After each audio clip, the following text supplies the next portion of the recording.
E aí, bom, firme e forte. Prazer, me chamo Gabriel Lucchini e seja bem-vindo. Não sei de onde que você me assiste, mas pelo menos eu sou de Curitiba e ó, tá frio pra cacete hoje. Então nesse vídeo eu quero trazer um pouco mais de conhecimento para vocês no sentido da edição dos arquivos de configuração da EFI, o famoso config.plist. Ele existe no OpenCore, também existe no próprio Clover, também os arquivos .plist. São arquivos padrões que existem na plataforma de macOS. E tem algumas ferramentas que ajudam a gente a fazer a edição desses arquivos. Então pensando em trazer um pouco mais de autonomia para vocês, né, mexerem na parte de EFI, no ajuste do teu Hackintosh. Então eu trouxe esse conteúdo. A gente vai utilizar, basicamente são 3 ferramentas. O próprio Tree, vou mostrar para vocês ali como que faz o download e como que utiliza ele, o básico assim, né? A Mount EFI, que é um script do próprio macOS, escrito em Python, que a gente pode adicionar ao próprio Mac e que facilita a gente fazer o nosso gerenciamento de montagem e desmontagem da EFI. E daí de bônus também ali um funcionamento do Sublime Text, que é um editor de texto tipo um Notepad do Windows, só que mais tunado para macOS. Ele também existe ali para Windows. Ele também pode ser casado ali junto com o próprio Tree para a gente configurar alguns parâmetros dentro do config.plist. A princípio é isso, o vídeo ficou um pouco longo, não tem muito como deixar ele tão enxuto assim, mas eu tento explicar nos detalhes e talvez abrir a cabeça de quem está um pouco mais perdido nesse assunto de Hackintosh e dar mais autonomia para vocês também. Beleza? Vamos para a tela lá que mostrar para vocês como que funciona. Bom, já estamos na nossa famosa área de trabalho. Eu vou mostrar para vocês hoje o funcionamento do próprio Tree e também uma maneira de gerenciar a nossa EFI, fazendo a montagem dela. A gente precisa baixar então 2 aplicativos. A gente abre, né, o nosso navegador. O primeiro, que é o próprio Tree, a gente pesquisa pelo nome dele mesmo, próprio Tree. Geralmente é o primeiro resultado aqui, que é dentro do site do GitHub, dentro do usuário chamado corpneut, no repositório chamado próprio Tree. A gente abre esse link. Aqui estão todos os arquivos. Aqui embaixo, geralmente, o pessoal coloca, né, uma descrição, como utilizar a aplicação e etc. O que a gente vai fazer aqui, vai vir no botão Code, esse botão verde, clica nele e depois em Download Zip. O que é isso que faz? Ele baixa todos os arquivos aqui já dentro de um pacote compactado em zip. Feito isso, ó, vocês podem ver que ele já até baixou aqui. O próximo passo é pesquisar por Mount EFI. Ó, o primeiro resultado também é o que a gente está querendo pegar, né? Ele também está dentro do GitHub e também é do mesmo usuário, inclusive do próprio Tree, que é o corpneut, só que no repositório chamado Mount EFI. Aí a gente abre ele. O que a gente vai fazer aqui de diferente? Em vez de vir em Code e baixar, a gente vai baixar somente esse cara aqui, Mount EFI Automator Quick Action. Vem aqui, abre ele, né? E depois em Download. Aí ele fica uma maneira bem fácil de gerenciar a EFI e praticamente só com um clique do mouse. A gente pode fechar agora o nosso navegador. Os nossos 2 downloads estão aqui no diretório Downloads. Vou mostrar o Mount EFI primeiramente, porque ele é o mais simples, então vamos começar por ele. A gente descompacta ele e vai aparecer esse arquivo aqui, mount.efi.workflow. E simplesmente o que a gente precisa fazer? Clica 2 vezes em cima dele. Ele vai aparecer essa mensagem aqui, se vocês querem fazer a instalação dele, e vocês apenas clicam em Install. Simples assim. No meu caso, como eu já tenho ele instalado, ele fala isso, né? E ele pergunta se eu quero fazer o replace, né? Substituir. Vou até fazer o replace aqui. Ele abre essa janela de extensões aqui, vem do painel de preferências, a gente pode fechar ela e já está feita a instalação do Mount EFI. E para fazer a utilização dele, basta simplesmente a gente escolher, né, o HD que a gente quer fazer a montagem da EFI, clica com o botão direito do mouse e vai ter aqui a opção Mount EFI. Clica sobre ela, ele vai pedir a senha do teu usuário e prontinho, ele já monta a partição de EFI. Inclusive na minha aqui tem 3 EFIs configuradas que eu faço a utilização. Então o primeiro item, que era a montagem e gerenciamento, né, da EFI, a gente pode fazer simplesmente assim. O lado bom de utilizar esse cara aqui chamado Quick Action, que ele é um script do próprio macOS, que é escrito no Automator, que é uma aplicação do macOS. Até tá aqui, ó, se a gente pesquisar, é esse cara aqui. E ele está escrito em Python. E ele faz, enfim, a leitura do disco, se quer fazer a montagem da EFI, e já faz a montagem automaticamente, não precisa abrir nenhum aplicativo, não precisa nem utilizar, enfim, outras aplicações para fazer a montagem da EFI. Lembrando que a partição da EFI, ela existe sempre uma única partição chamada EFI para cada disco físico.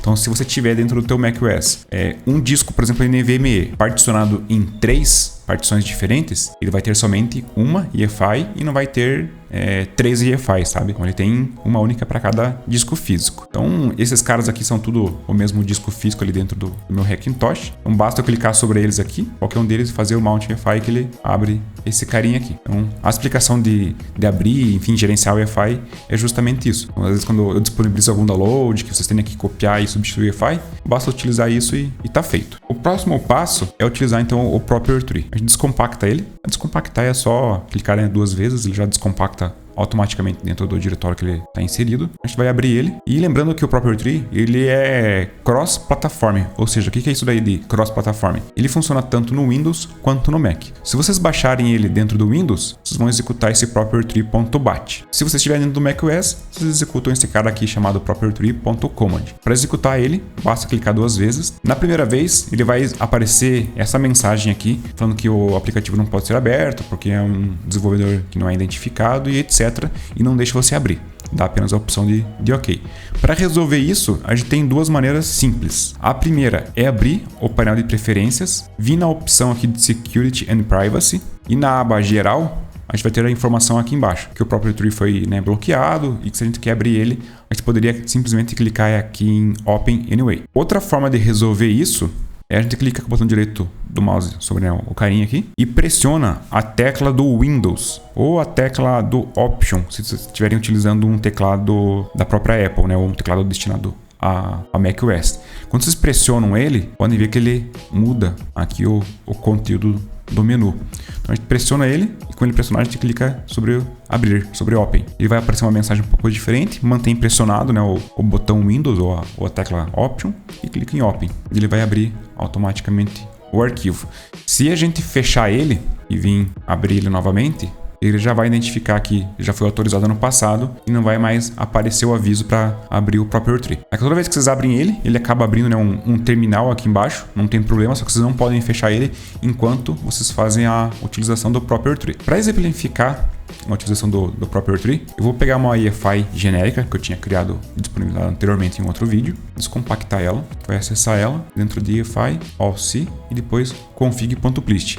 Esses arquivos .plist é os arquivos que a gente de fato faz a edição dentro do Proper Tree. O que a gente faz para abrir ele? A gente tem também várias maneiras. Ou a gente vem em File e Open, e a gente tem que procurar aqui, né? Enfim, percorrer todo esse caminho aqui. Ou a gente pode simplesmente abrir ele clicando sobre o arquivo e arrastando até o foguetinho aqui embaixo que é do Python. Feito isso, ele já carrega dentro do Proper Tree. Note que, inclusive, aqui em cima já aparece até o caminho do arquivo que vocês estão editando, né, do config.plist, e aqui embaixo é todo o conteúdo do config.plist. Pode parecer assustador de primeiro momento, mas é uma forma de simplificar até mesmo isso. Vocês vêm aqui em cima no root, clica com o botão direito e coloca Collapse All. Ele vai diminuir todos os arquivos, pode simplesmente clicar na setinha aqui, ele separa por cada categoria que existe dentro do arquivo aqui. Aí para abrir eles, a gente pode utilizar até mesmo as próprias setinhas do teclado ali e clicando para o lado ele vai abrindo cada seção que a gente quiser. Exemplificando também algumas coisas aqui dentro do Proper Tree, vamos pegar, por exemplo, o Platform Info Generic. Vamos mostrar alguns funcionamentos que tem aqui dentro. No Proper Tree tem 3 colunas básicas. Key, que é determinada como chave, né, em inglês. O Type, que é a tradução de tipo, e o Value, que é a tradução de valor. Então, para cada chave, a gente vai ter um tipo atrelado a cada chave, né, a cada key, e um determinado valor, que é aqui na terceira coluna. Os tipos que a gente tem disponíveis são Boolean, que são os tipos booleanos, que é verdadeiro ou falso. Aí tem o tipo string, que são textos, praticamente, literalmente textos mesmo, né? String são letras mesmo, letras, números e etc. A gente tem number, que é justamente número em inglês. Então, esses valores aqui só vai permitir, né, valores que são numerais e não letras, né? Se tentar colocar a letra e dar Enter, ele dá inclusive um aviso. Então ele não pode converter essas letras aqui, né, esse caractere, para inteiro ou números flutuantes. Aqui eu vou colocar como no, para ele não editar. Aí tem outro tipo chamado data. O que é essa data? Não é a data de fato ano, mês, dia. Ano, mês, dia é do tipo date. É um pouco diferente. Então o padrão data, ele é geralmente utilizado nas colunas que são, entre aspas, codificadas em um outro tipo de dado. Geralmente é Open, é base 64 ou codificado, enfim, em algum outro tipo de conversão. Aí aqui dentro a gente colocaria, né, o valor. Esse RUM aqui, por exemplo, é o MAC address. A gente colocaria o MAC address, que é, então, exemplo aqui, AA, BB, CC, DD, EE. A gente daria Enter, ele já faz a conversão automática, colocando maiúsculo, colocando um espaço aqui entre um caractere e outro. Enfim, já faz toda a tradução para depois que vocês salvarem esse arquivo aqui, ele já está né, automaticamente traduzido para o tipo de data que é utilizado. E basicamente é isso. Então, quando vocês têm que, né, alterar a configuração do config.plist do OpenCore, ou até mesmo o config.plist do Clover, ou qualquer arquivo .plist que vocês estejam alterando, vocês podem utilizar então o próprio tree, que ele já faz esses cuidados aqui do tipo da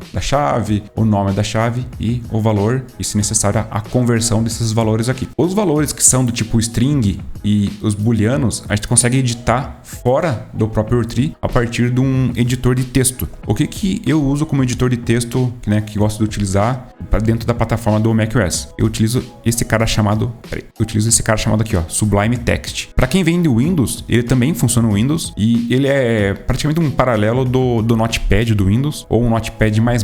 E a edição dele aqui, ó, a abertura dele é somente uma janela de texto, né? A gente pode simplesmente pegar o nosso config.plist e arrastar aqui para dentro. E aqui a gente tem todos aqueles valores que estavam ali no próprio tree. Então até eu vou mostrar um exemplo para vocês aqui dentro. Vou dar um Command F, fazer o search, vou colocar RUM, que era o tipo data. Então notem que a chave chamada RUM tem um valor do tipo data e aqui tá tudo como QQQQQQQ, né, minúsculo. Se a gente abrir o próprio tree, vou abrir novamente aqui, vou arrastar dentro do foguetinho, vou dar um Command F para procurar por RUM.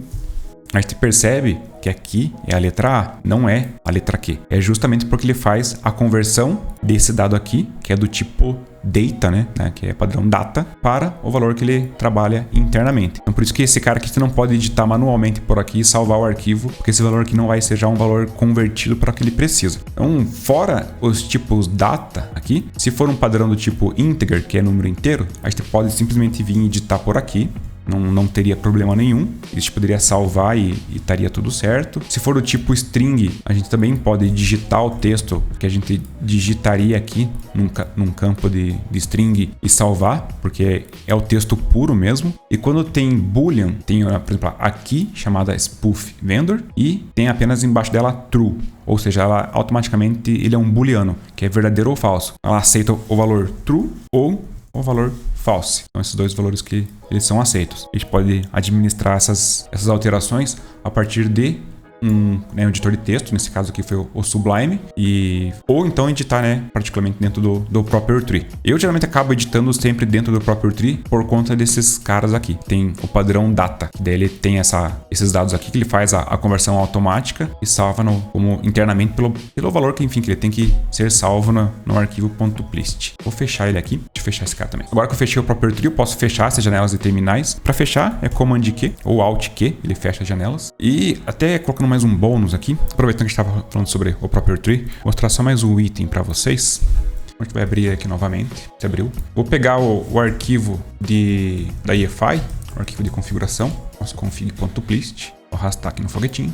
A gente tem, né, as configurações aqui, etc. Uma coisa que tem quando a gente vai montar a EFI, eu posso até criar um vídeo depois sobre isso, de como criar manualmente a EFI, a gente tem que atualizar esses parâmetros que estão aqui dentro, né, como eu mostrei para vocês anteriormente, e tem alguns deles que eles conseguem ser preenchidos, e devem, né, ser preenchidos automaticamente. Então, imagine que tem aqui o drive, essa pasta Kexts, que são justamente os drivers para fazer o funcionamento do macOS, e vocês ou retiraram um cara daqui, ou acrescentaram um novo, por exemplo. Tipo, eu tirei esse Realtek e tirei esse Evergreen. Então, são cats que, por exemplo, eu não utilizo aqui no meu ambiente. Aí, como que a gente atualizaria o nosso config.plist de maneira automática, sem precisar ficar editando por aqui? Até porque tem uma ordem de execução essas casts e, enfim, é mais fácil fazer aqui no próprio tree.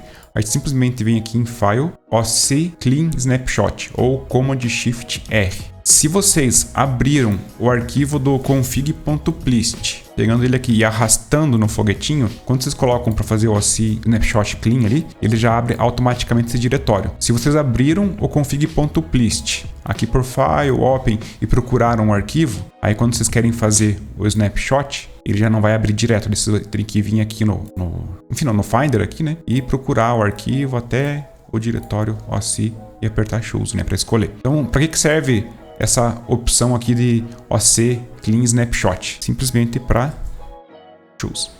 Ele vai atualizar arquivo e no caso aqui ele vai remover aquelas duas caches que eu tinha deletado aqui do diretório.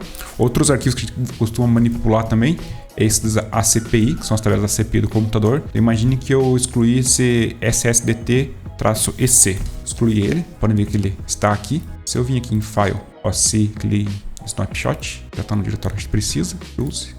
Ele sumiu daqui, ou seja, ele já atualizou o nosso config.plist para sem aquele arquivo que a gente acabou removendo daqui. Então é algo que a gente necessita fazer quando está fazendo a montagem, enfim, completa da EFI. Que a gente coloca os caches necessários, coloca os arquivos de ACPI, coloca alguns drivers quando necessário, esse tools aqui que são ferramentas, a gente também pode utilizar algumas ferramentas necessárias que a gente coloca aqui. E para atualizar elas, para aparecer no OpenCore, é sempre na base do config.plist via o próprio tree e fazendo o clean snapshot. Qual que é a diferença de clean snapshot para apenas snapshot?